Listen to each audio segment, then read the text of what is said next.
Okay, section 9.1, number 1, 3x minus 4y equals negative 11. 4x plus 2y equals negative 22. So in chapter 9 and all of the sections that we cover will deal with systems, which are basically just two equations. And all we're doing here, it says determine if negative 1, 0 lies on both lines. So one thing you'll need to know is that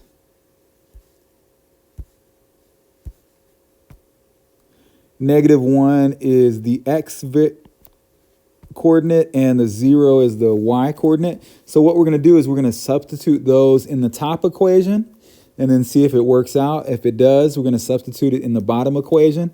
And then if it works out for both, then we'll click yes. And if for one of the equations it doesn't work, we'll just click no. So I'm going to start out with the top equation. We're going to substitute negative 1 for x. And instead of y, we're going to plug in 0. And then see if that gives us negative 11. So 3 times negative 1 is negative 3. Negative 4 times 0 is just 0. So basically here we've got negative 3 equals negative 11, which is false. Negative 3 is not equal to negative 11. So the answer for this one is no. And in this case, since we're looking to see if it lies on both lines, we don't even need to bother with the second one because we already know it doesn't work for one of the lines. And by the way, if we'd worked this out and we got, say, negative 11 equals negative 11, then of course we'd say yes. Well, actually, we wouldn't say yes yet. But it would work at least for the top equation. We would do the same thing for the second equation. And if it was yes for both of those, let's say the second one ended up being, we'll say 5 equals 5 when we plug that in, or rather negative 22 equals negative 22. Then we'd say yes for both lines, and then that's pretty much how that goes. Next, determine the solution of the system. So I mentioned before the system's just two equations. Solution, though, this is the intersection of the two lines that would be drawn from the equations in the system. So you might have, I've distinguished the lines with the color red and the color blue. So here, the intersection is that point. So you'd need to know the x and the y coordinates. So on the x-axis, we're over 5. And on the y-axis, we go up 3. So that would be the intersection for that. If we're looking at this other system here, so this is 3 different systems. We've got this first one, we've got a second one, and then we'll look at this third one. But if the solution is intersection and we've got 2 parallel lines here, they never intersect. So in this case, we'd say no intersection. Actually, we just say no solution.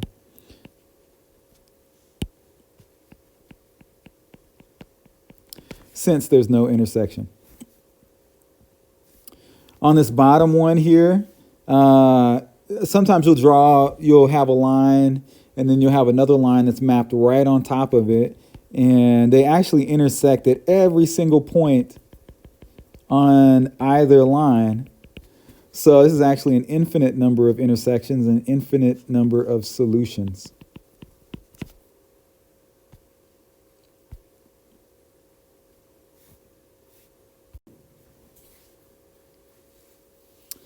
The next one, number 3. Here we've got 2 equations, and we're asked to solve the following system by graphing. Basically, for both of these equations, you'll want to get y by itself, and they'll have some space for you. They'll have these equations, y equals something in front of x plus something else. So you'll figure out what goes in front of x and then what goes after x for both equations. And one thing I want to point out here is that if we have an equation with fractions,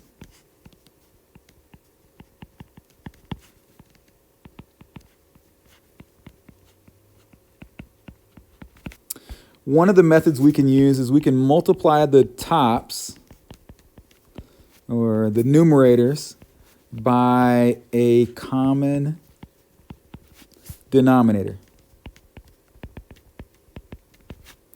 So if we just look at this first one here, we've got 4, 3, and 12. We can get rid of all of those denominators if we just multiply the tops by a common denominator. So we need something that 4 goes into, something that 3 goes into, and something that 12 goes into. And it just so happens that all of those go into 12. So we can multiply 12 by each of those tops. And what that's going to do is it's going to get rid of every single fraction. You can use a calculator for this, and on top do 1 times 12 and then divide 4. You'll end up with 3x minus, if you do 2 times 12, that's 24 divided by 3, which is 8y. 35 times 12, not sure what that is, but if you look at the 12 on top and the 12 on bottom, one way to look at it is at them canceling each other, and you just end up with 35. And this is an equation that's easier to get y by itself, which we will want to do. So we're going to subtract 3x.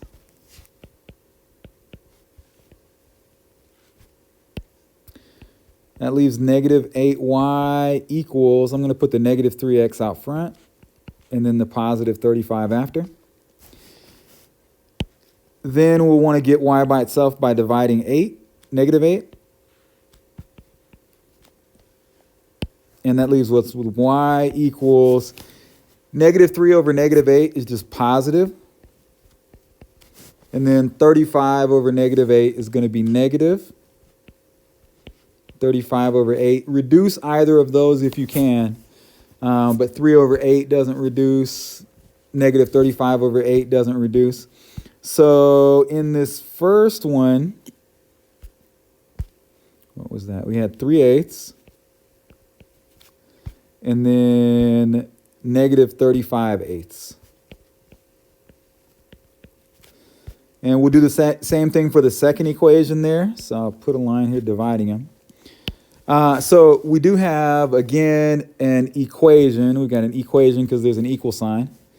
And then equation with fractions. Different ways to do it, but I'm going to go ahead and multiply a common denominator, which hopefully you don't have any trouble coming up with a common denominator. We only have a denominator of 3.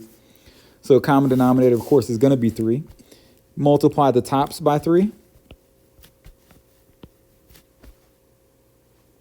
We end up with 6x minus, if you do 1 times 3, that's 3 divided by 3 is just 1 in front of the y.